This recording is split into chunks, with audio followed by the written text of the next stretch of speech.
జై గురుదేవ్. ఓం శ్రీ సాయిరామ్. దివ్య ప్రేమ స్వరూపులారా, నిన్న మీరు గురు సందేశంలో రాగద్వేషాలను గురించి తెలుసుకున్నారు. మమకారం, అభిమానం, రాగము, ద్వేషం. మమకారం, అభిమానం అనేవి శరీరానికి సంబంధించినవి. ఇష్టము, అయిష్టము, రాగము, ద్వేషం వగైరా వగైరా వంటివన్నీ కూడా ఇంద్రియ పరిధిని దాటి మనసు కల్పనలో ఉంటాయి. మనసు ద్వారా అవి వ్యక్తీకరించబడుతూ ఉంటాయి. ఈరోజు మీరు మానవ జీవితానికి సంబంధించి, మనసుకు సంబంధించి 3 గుణాలు ఉంటాయి. అవి త్రిగుణాలు. ఆ త్రిగుణాలను గురించి ఈరోజు తెలుసుకోబోతున్నారు. ఇక్కడ మనమందరం గ్రహించవలసినటువంటి ఒకే ఒక కీలకమైనటువంటి అంశం ఏమిటంటే, ఈ చరాచర జగత్తుకు ఏదైతే ఆధారమో అది ఏకత్వంలో ఉంటుంది. ఈ చరాచర జగత్తుకు ఏది ఆధారం?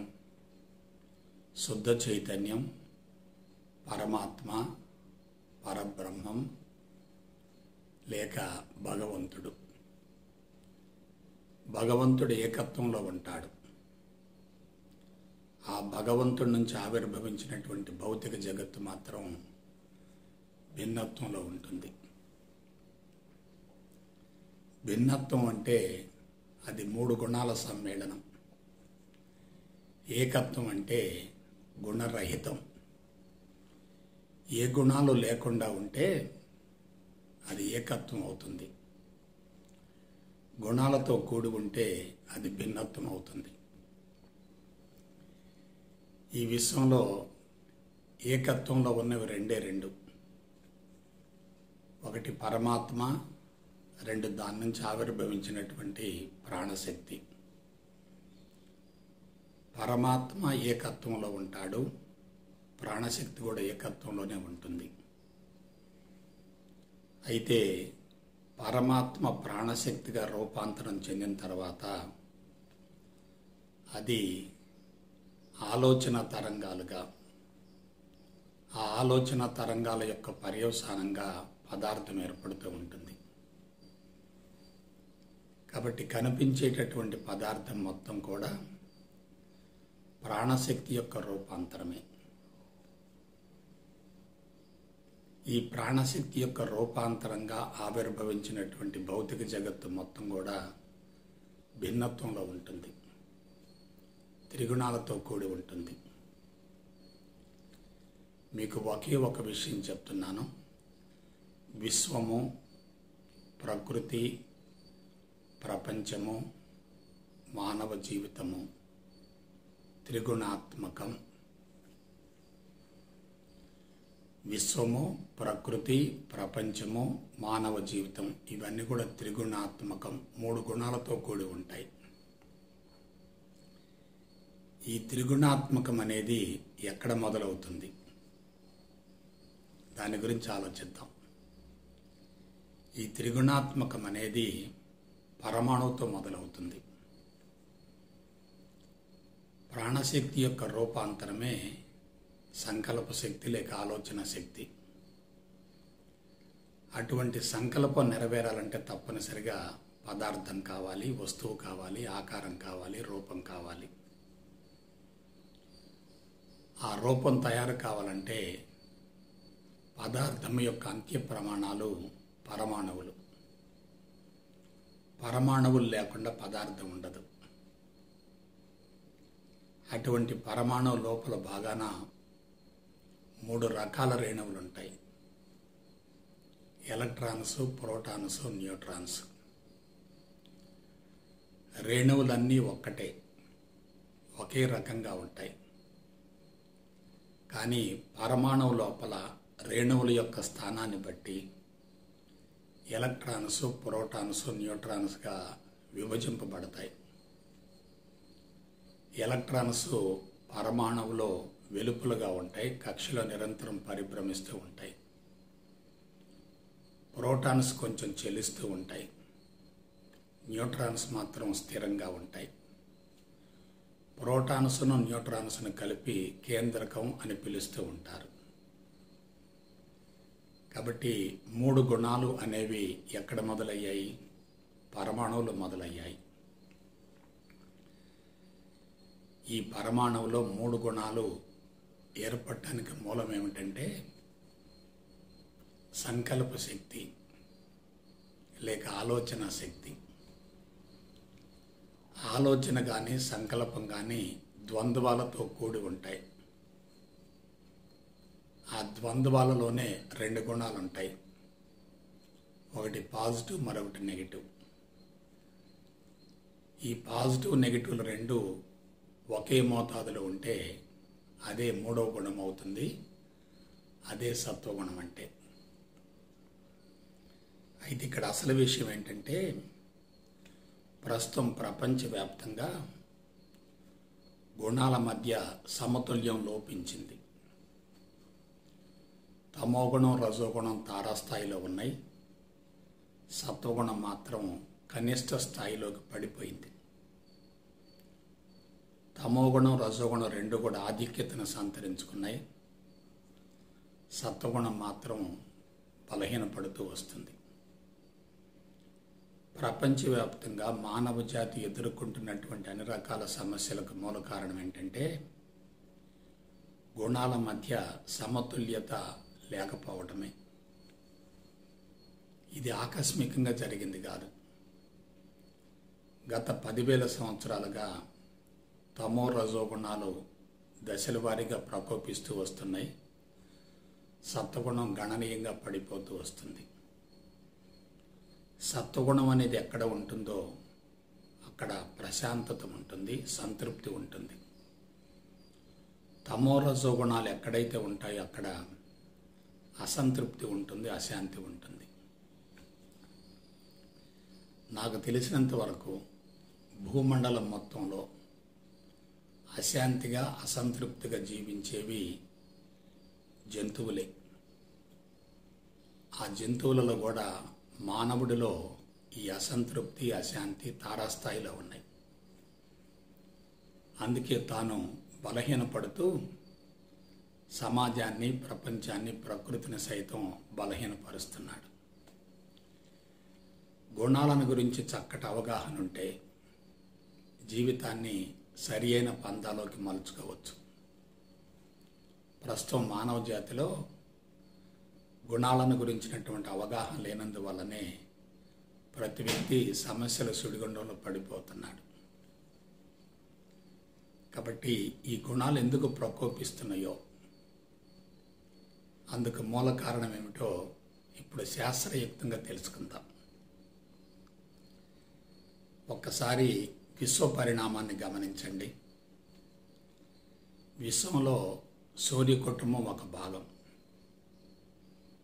ఆ సూర్యుడి నుంచి ఆవిర్భవించిందే భూమి. భూమి ఎల్లప్పుడూ నిలకడగా ఉండదు,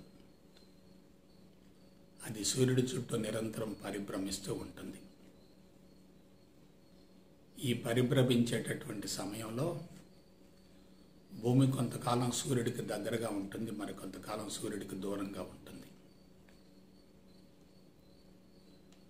ఒక రోజులో కొంతకాలం సూర్యుడి వైపుకు ఉంటుంది, మరి కొంతకాలం ఆ సూర్యుడికి వ్యతిరేక దిశలో ఉంటుంది.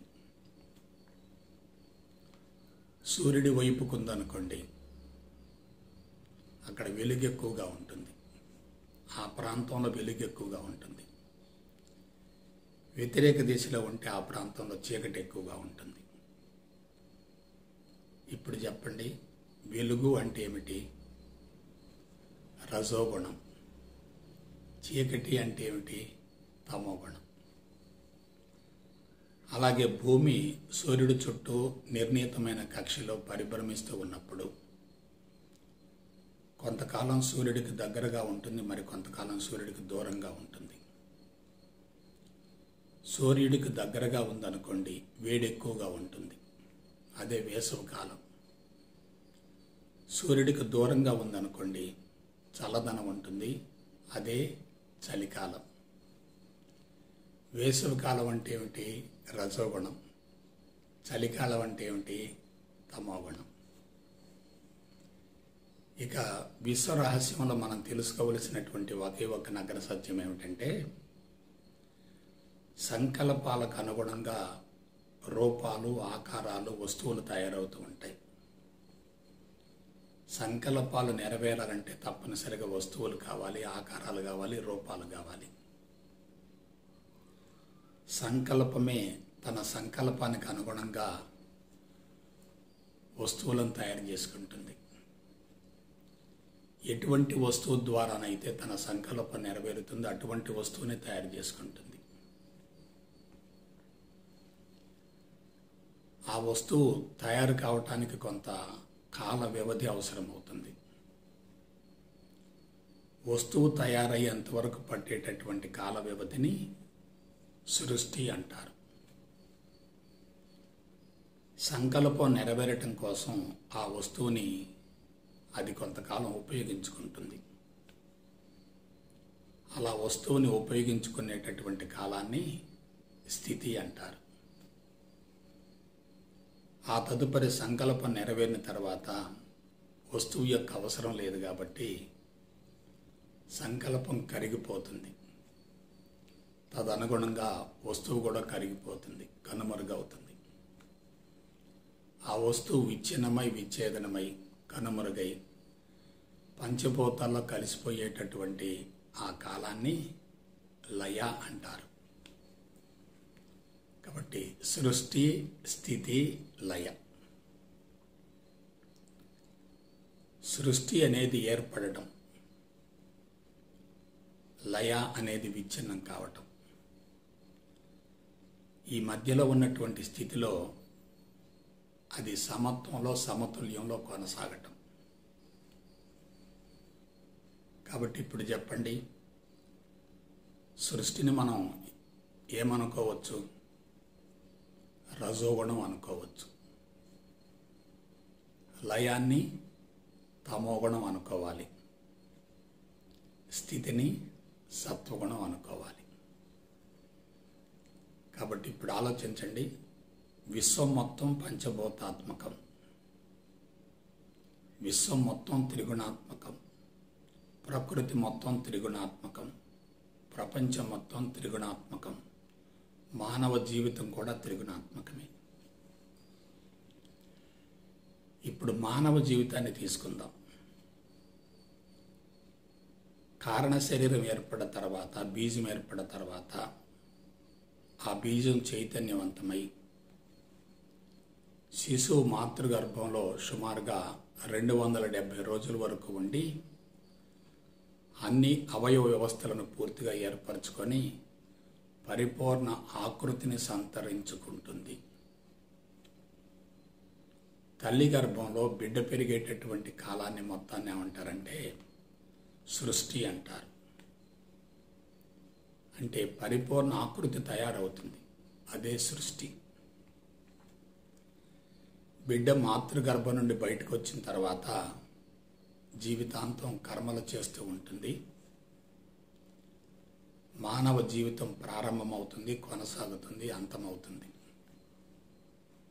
మానవ జీవితం ప్రారంభమవుతుంది, కొనసాగుతుంది, అంతమవుతుంది. పుట్టుకతో మానవ జీవితం ప్రారంభమవుతుంది, మరణంతో ఆ మానవ జీవితం అంతమవుతుంది. ఈ కాలాన్ని మొత్తాన్ని ఏమంటారంటే స్థితి అంటారు.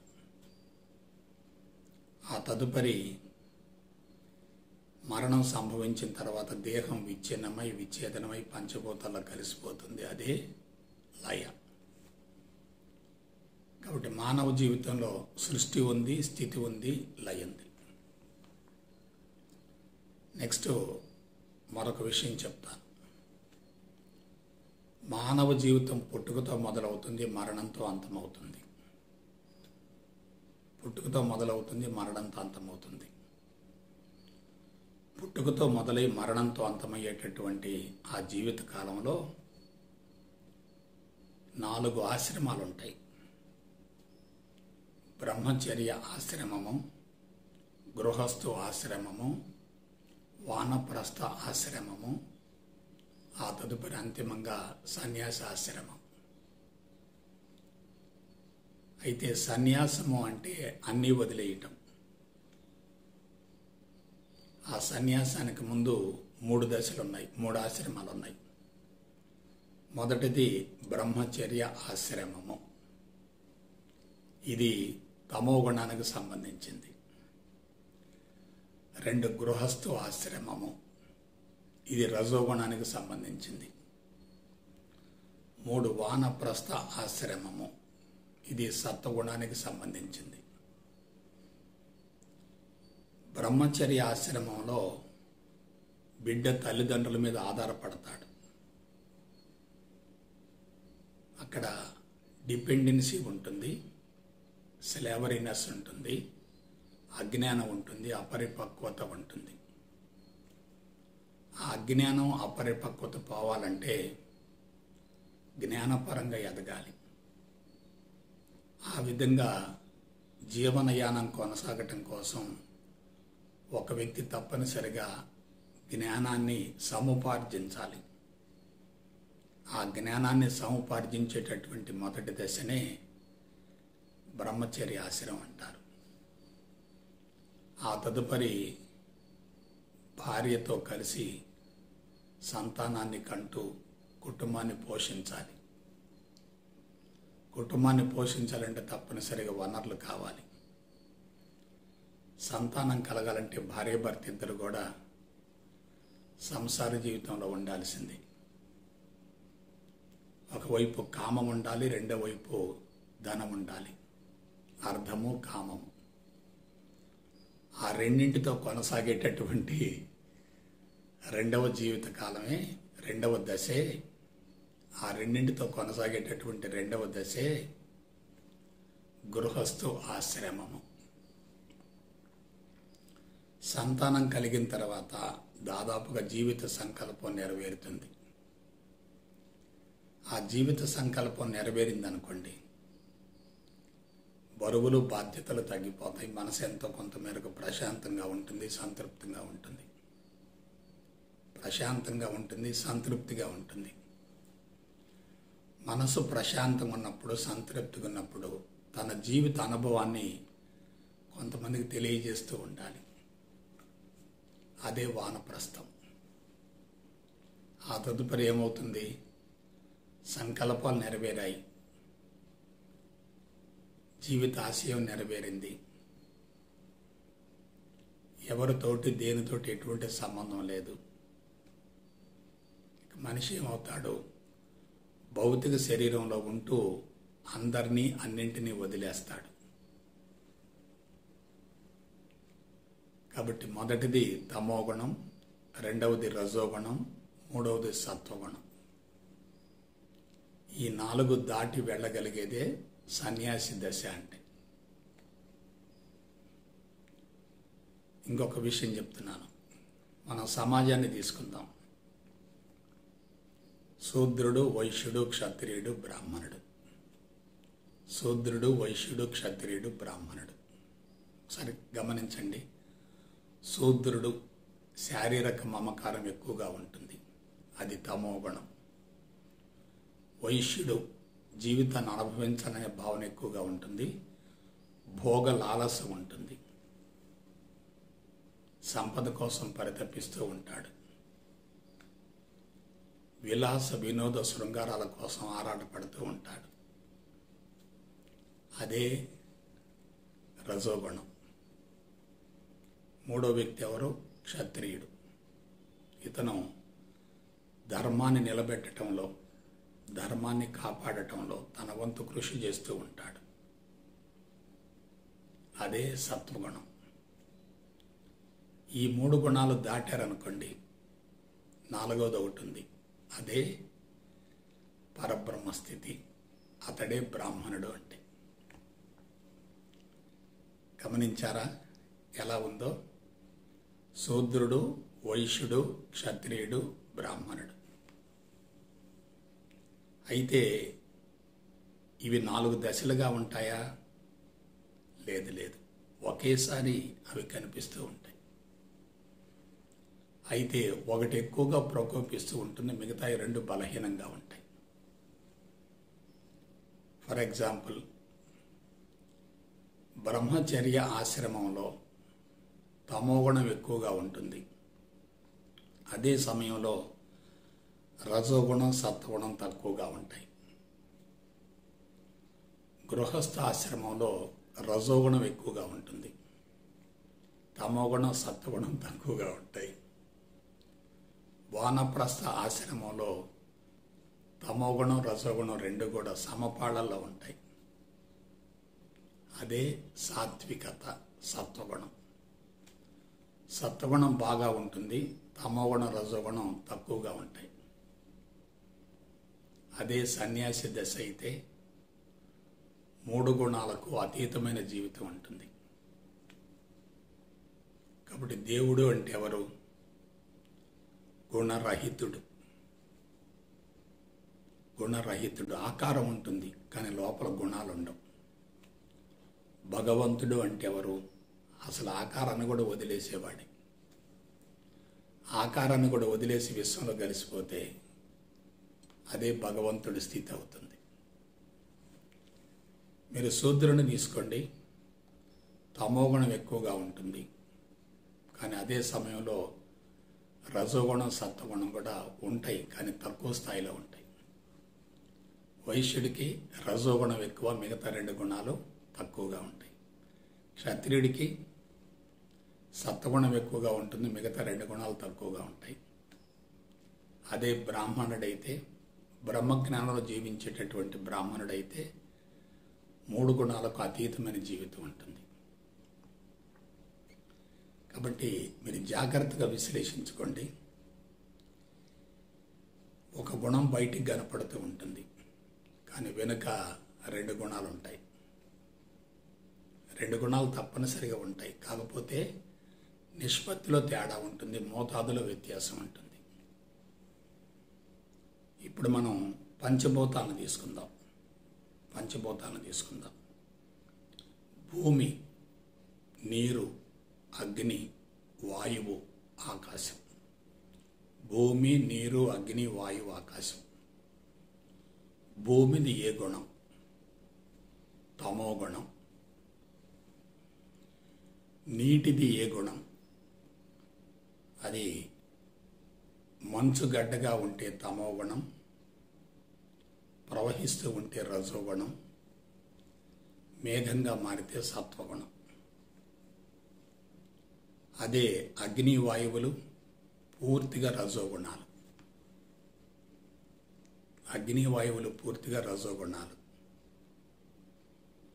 మరి ఆకాశం పూర్తిగా సత్వగుణం, భూమి పూర్తిగా తమోగుణం, ఆకాశం పూర్తిగా సత్వగుణం, నీరు, అగ్ని, వాయువులు మాత్రం తమో రజోగుణ సమ్మేళనాలు. ఇక మానవ దేహాన్ని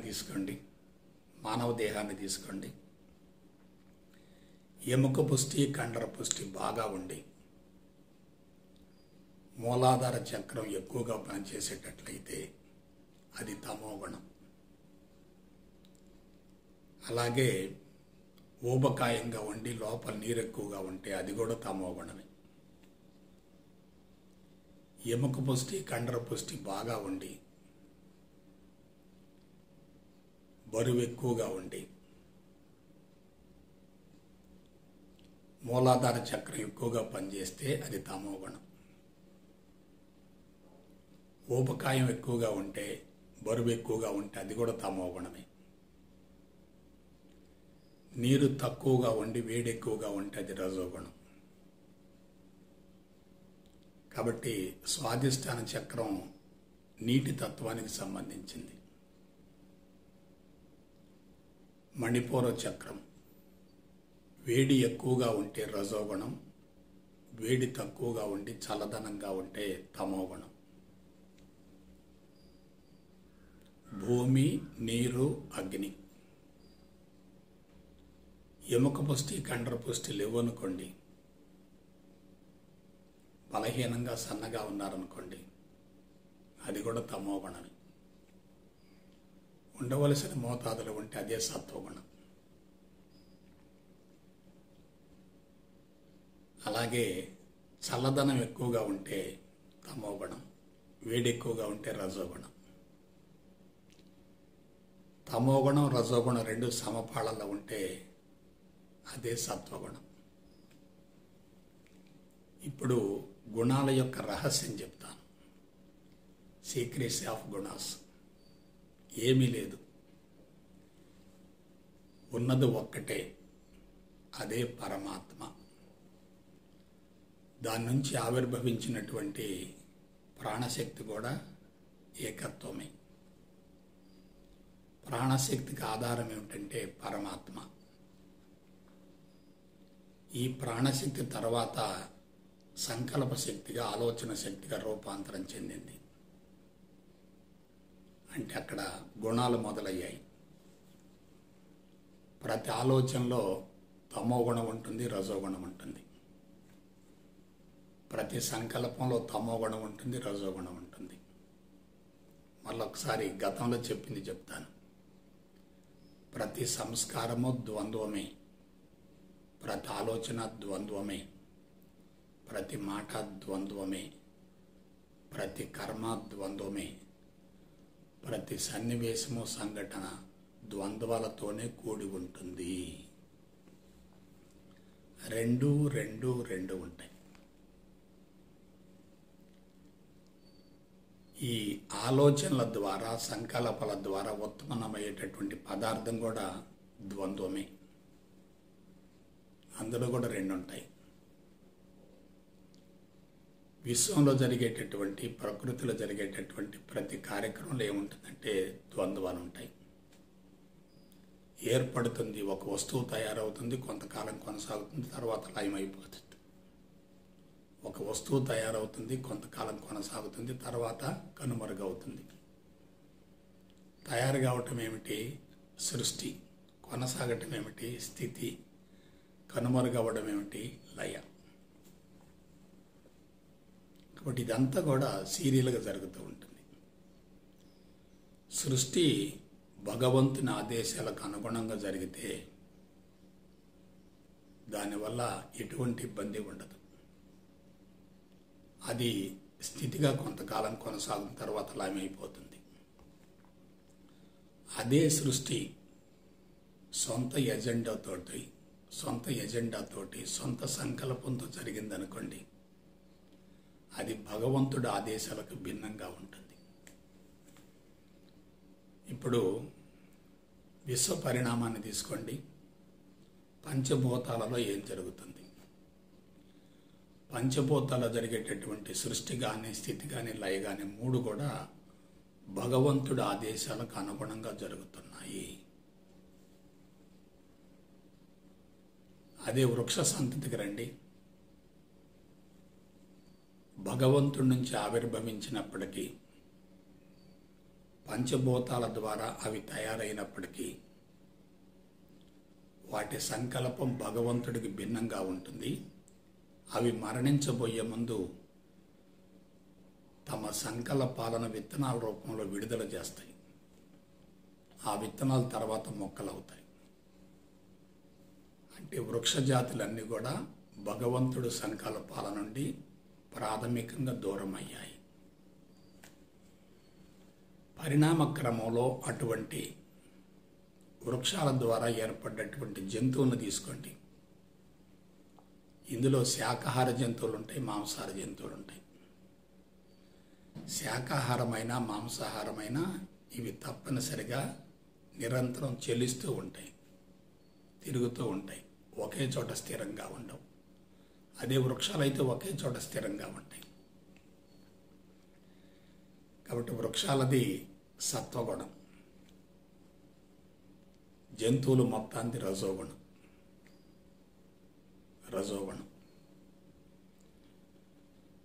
ఇవి ఒకే చోట స్థిరంగా ఉండవు, నిరంతరం తిరుగుతూ ఉంటాయి.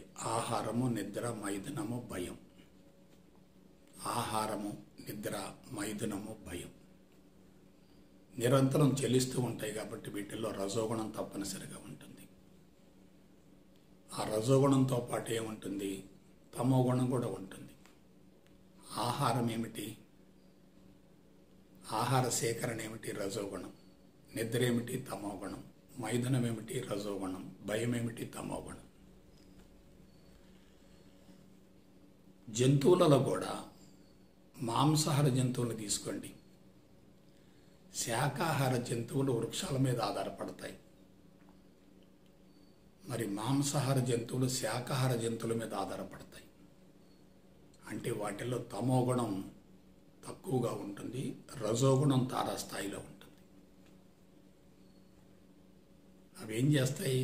శాకాహార జంతువుల్ని వెంబడించి, వేటాడి, హింసించి, పాశవికంగా చంపి తింటూ ఉంటాయి. ఆ సన్నివేశం మొత్తం ఏమిటి? అతి తీవ్రమైనటువంటి రజోగుణం. కాబట్టి శాకాహార జంతువులలో ఎంతో కొంతమేరకు సాత్వికత ఉంటుంది, అందుకే అవి ప్రశాంతంగా ఉంటాయి. కానీ మాంసాహార జంతువులలో సాత్వికత తక్కువగా ఉంటుంది, రజసికం ఎక్కువగా ఉంటుంది. కాబట్టి అవి అశాంతిగా ఉంటాయి, అసంతృప్తిగా ఉంటాయి. ఇప్పుడు మరి మానవుడిని తీసుకోండి. ఈ మానవుడిలో భగవంతుడి ఆదేశానికి అనుగుణంగా జీవించగలిగితే సత్వగుణం ఎక్కువగా ఉంటుంది, తమో గుణం, రజోగుణం తక్కువగా ఉంటాయి, సమపాళలో ఉంటాయి. భగవంతుడి ఆదేశాలకు విరుద్ధంగా జీవిస్తే ఏమవుతుంది? తమోగుణం, రజోగుణం ఎక్కువగా ప్రకోపిస్తాయి, సత్వగుణం తగ్గిపోతుంది. ప్రస్తుతం మానవ జాతిని గమనించండి. తమోగుణం, రజోగుణం తారాస్థాయిలో ఉన్నాయి, సత్వగుణం కనిష్ట మోతాదులో ఉంది. తమోగుణం, రజోగుణం తారాస్థాయిలో ఉన్నాయి, సత్వగుణం కనిష్ట మోతాదులో ఉంది. కాబట్టి మానవుడు సమస్యలను ఎదుర్కోవడానికి మూల కారణం ఏంటంటే, మరొకసారి చెప్తున్నాను, వృక్షాలు పంచభూతాల మీద ఆధారపడుతున్నాయి. శాకాహార జంతువులు వృక్షాల మీద ఆధారపడుతున్నాయి. మాంసాహార జంతువులు శాకాహార జంతువుల మీద ఆధారపడుతున్నాయి. కానీ మానవుడు తన శారీరక అవసరం కోసమైతే శాకాహారం మీదనే ఆధారపడాలి. కానీ మానవుడు శారీరక అవసరాలతో పాటు సుఖము, సౌకర్యము, విలాసము, వినోదము, శృంగారము, కీర్తికాంక్ష, గుర్తింపుకాంక్ష, అధికారకాంక్ష వగైరా వగైరా ఇటువంటి అవలక్షణాలతో కూడి ఉన్నాడు. కాబట్టి ఇతను మాంసాహార జంతువులను వాడుకుంటున్నాడు, శాకాహార జంతువులను వాడుకుంటున్నాడు, వృక్ష సంపదను వాడుకుంటున్నాడు, పంచభూతాన్ని వాడుకుంటున్నాడు. కాదు, మొత్తాన్ని కలుషితం చేస్తున్నాడు. కాబట్టి భూమండలం మొత్తంలో అతి ప్రమాదకరమైన జాతి ఏమిటంటే మానవ జాతి. కాబట్టి ఒక్కసారి జాగ్రత్తగా ఆలోచించుకోండి. మానవుడిలో మానవత్వం కనుమరుగవుతుంది, దానవత్వం ప్రకోపిస్తూ ఉంది. అందుకే మానవుడిలో అరిషడ్ వర్గాలు ఎక్కువగా ఉన్నాయి, అరిషడ్ వర్గాలు ఎక్కువగా ఉన్నాయి. కామము, క్రోధము రజోగుణం, లోభము, మోహము తమోగుణం, మదము, మాత్సర్యం రజోగుణం. తమోగుణం, రజోగుణం రెండు ఉన్నాయి. అయితే ఎలా ఉన్నాయి? రెండు సమపాళ్లలో లేవు, అప్ అండ్ డౌన్స్గా ఉన్నాయి. సరే, అసలు విషయానికి వద్దాం. భగవంతుడి యొక్క ఆదేశాలకు భిన్నంగా జీవిస్తూ ఉండటం వల్లనే మానవుడు తాను బలహీనపడుతూ ప్రపంచాన్ని, ప్రకృతిని సైతం బలహీనపరుస్తున్నాడు. సో పరిష్కారం ఏమిటి? భగవంతుడి ఆదేశాలకు అనుగుణంగా జీవించడమే. ప్రమాదం ఏమిటి? భగవంతుడి ఆదేశాలకు విరుద్ధంగా జీవించడమే. దీనికి మూల కారణం ఏమిటి? ఒక్కసారి మళ్ళా పరిణామాన్ని తీసుకుందాం. భద్రత కోసం, రక్షణ కోసం, మాతృత్వాన్ని ఫలవంతంగా నెరవేర్చుకోవటం కోసం మానవుడు స్వేచ్ఛాయుత జీవితం నుండి, ఒంటరి జీవితం నుండి సామూహిక సామాజిక జీవితానికి మారాడు. ఇలా మారటం వల్ల స్వేచ్ఛగా సంచరించేటటువంటి అవకాశాన్ని కోల్పోయాడు. కాబట్టి ఒకే చోట స్థిరంగా ఉండేటటువంటి అవసరం వచ్చింది. కాబట్టి అదే తమోగుణం. స్వేచ్ఛగా జీవిస్తున్నప్పుడు అతని జీవితం ఎంతో కొంత మేరకు ప్రశాంతంగా ఉంటుంది. బంధాలలో ఉన్నప్పుడు తప్పనిసరిగా బాధలు, కష్టాలు, ఇబ్బందులు వస్తాయి. ఒంటరి జీవితం ఎంతో కొంత మేరకు ప్రశాంతంగా ఉంటుంది. సామూహిక సంఘ జీవితంలో తప్పనిసరిగా సమస్యలు ఉంటాయి. చూసారా, జీవితాన్ని గురించి జాగ్రత్తగా ఆలోచించండి. కాబట్టి ధర్మానికి, సత్యానికి అనుగుణంగా జీవించే వ్యక్తి భగవంతుడికి దగ్గరగా ఉంటాడు. అతనిలో తమోగుణం ఉండదు, రజోగుణం ఉండదు, సత్వగుణం కూడా దాటిపోతాడు. శుద్ధ సాత్విక స్థితికి వస్తాడు. అదే శారీరక సుఖం కోసం, సౌకర్యాల కోసం వెంపర్లాడుతూ, విలాస వినోద శృంగారాల కోసం ఆరాటపడుతూ ఉండి శారీరక ఇంద్రియ మట్టాలకే పరిమితమయ్యేటట్లయితే అతనిలో తమోగుణం, రజోగుణం రెండు కూడా విపరీతంగా ప్రకోపిస్తూ ఉంటాయి, మారుతూ ఉంటాయి. తమోగుణం ఉందంటే దాని వెనుక రజోగుణం ఉంటుంది, రజోగుణం ఉందంటే దాని వెనుక తమోగుణం ఉంటుంది. ఆ రెండింటిని వేరు చేసే అవకాశం లేదు, విడిపోవు. అవే అన్యోన్యాశ్రయాలు.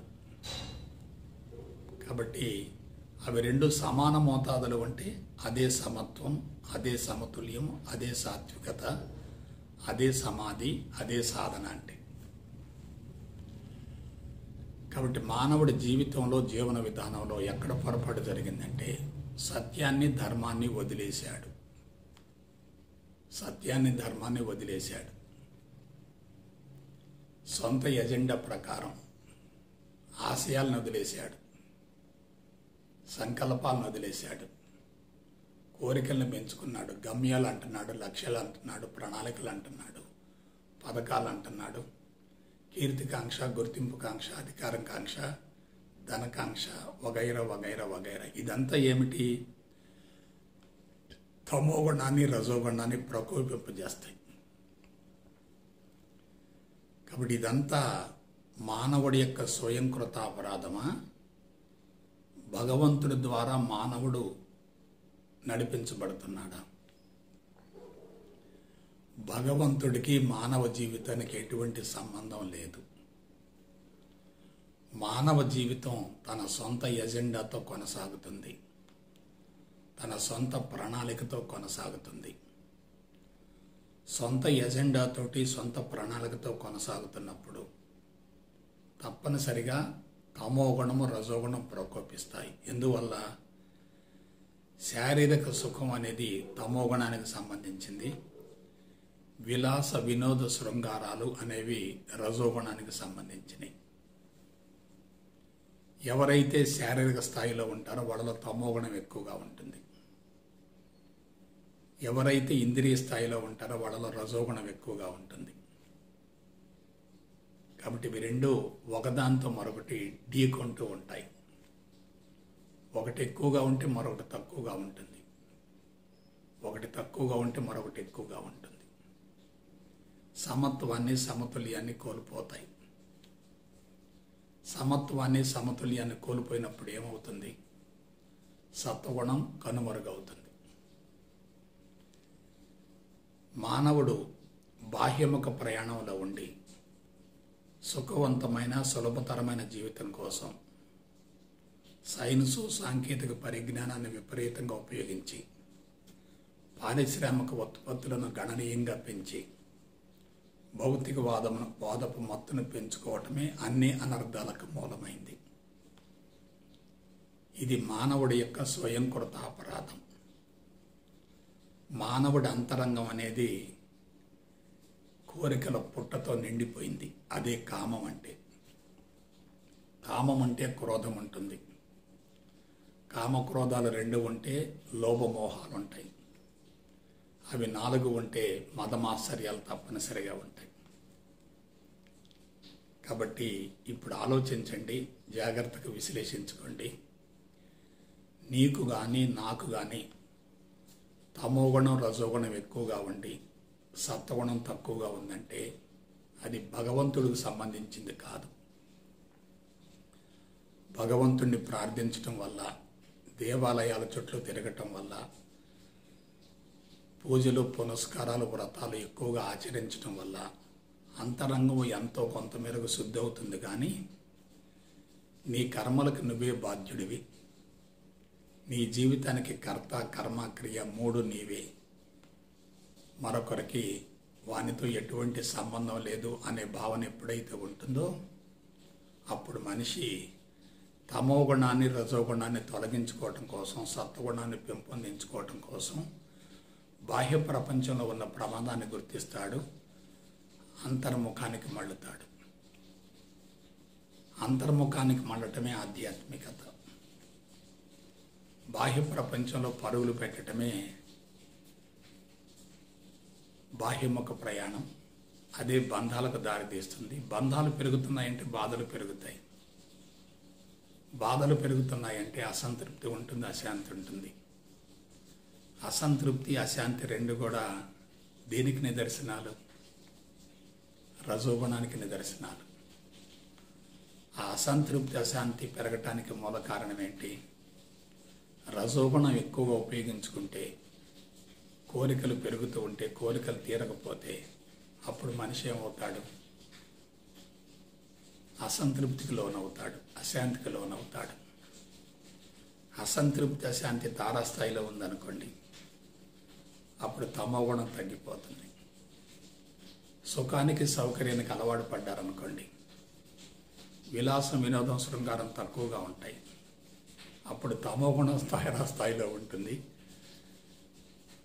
రజోగుణం తక్కువగా ఉంటుంది. అయితే ఈ 2 గుణాలని సమత్వంలో సమతుల్యంలో ఉంచుకొని సాత్వికతలో జీవించాలంటే మార్గం ఏమిటి?